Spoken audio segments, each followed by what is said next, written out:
Mick Mars. Mick, how are you, sir? I'm good. How are you doing, Mike? Good, man. We've been playing the new music. Oh, this album's fantastic. Oh, thank you, man. Yeah, I'm glad you like it.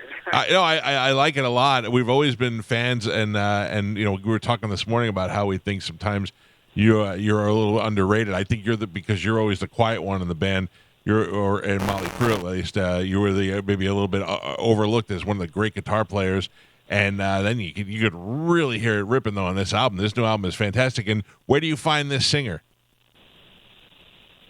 Well, I had a couple of singers, and I got them actually through Paul Taylor, which I met through Michael Wagner.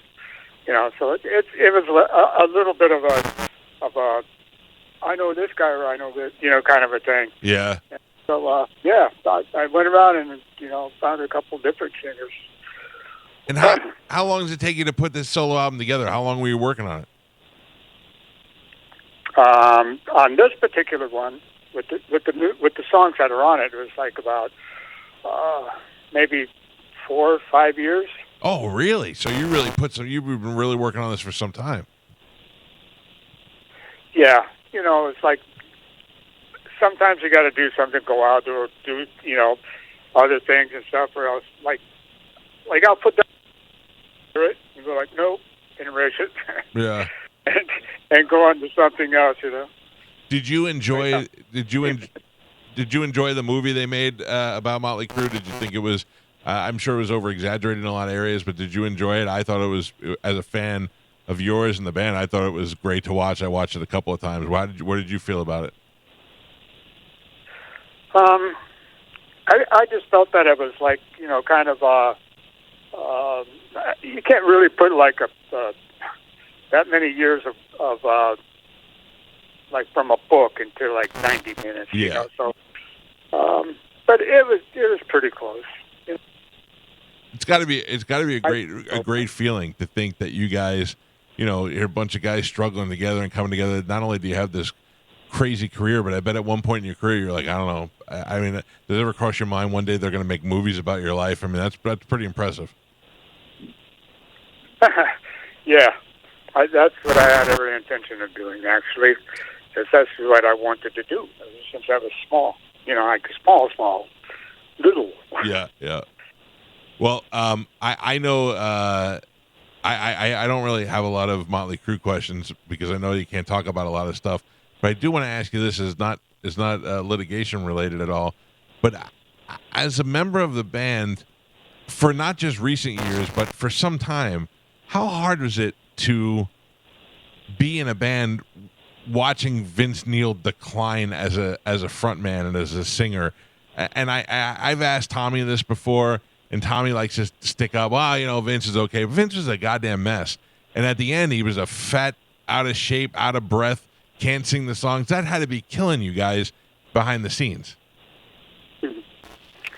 Well, it is what it is, and, the road takes a toll on everybody, really. And, it's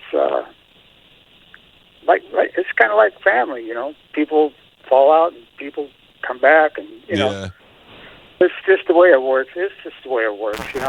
Well, I will tell you. So one time he came here on a solo thing. I think it was, he was having problems. I don't know. And he came and he was so drunk he fell off the stage. And I brought it up to him the next time we had him on the show. I said, last time you were here, you were so drunk you fell off the stage. And he said the best goddamn answer I've ever heard in my life. He said, "Well, that's rock and roll." And I went, "Yeah, I guess it is, Vince. I guess it is." Yeah, I guess that's the way. I've seen lots of people falling down. Bruce Springsteen and God, some of those other guys like that too. And I'm going like, what the hell? I guess they're all getting cool. Time to go over and let the youngsters come in. Dave Grohl went off the stage and broke his leg. Remember, he had to have the throne out there. The album is called The Other Side of Mars. It's Mick Mars' solo debut album. I'm telling you right now, you can be a fan of Mötley Crüe. You can be a fan if you like rock and you like heavy rock. This is out. This is great. We've been playing Undone, Right Side of Wrong all morning. Were you on the Monsters of Rock cruise last week? No. But your singer was. Jacob. Actually, well, Jacob and Paul were there. Yeah. And I had friends. Yeah. I had friends just were on the cruise, and they met Jacob and said he was the greatest guy. So, and I like Paul. Believe it or not, I'm an old school Winger fan.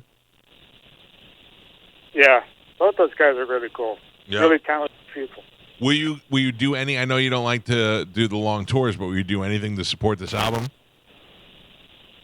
Oh man, I've said a lot of times before, it's like, if it's a one-off or something, a residency or something, I would give it some pretty hard consideration because, it's like, I don't like sitting around, but, touring is really hard on my, yeah.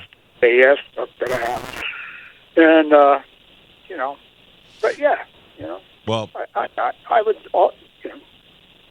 You know that the fans would love to see you, and I know as hard as it is, but if you did a couple of shows, you'd pack the place. And I'm being honest with you, I have no reason to kiss your ass for any other thing, but we played this morning, and this is a really good album, and they're really having, it looks like rock is making a slow comeback around, with bands putting out new material now. So I'm really excited to check out the rest of this album. All right, man. Thank you. It's called The Other Side of Mars from Mick Mars. Appreciate you being on the show, Mick. Okay, Mike. Have a great day. Goodbye. There you go, the great Mick Mars.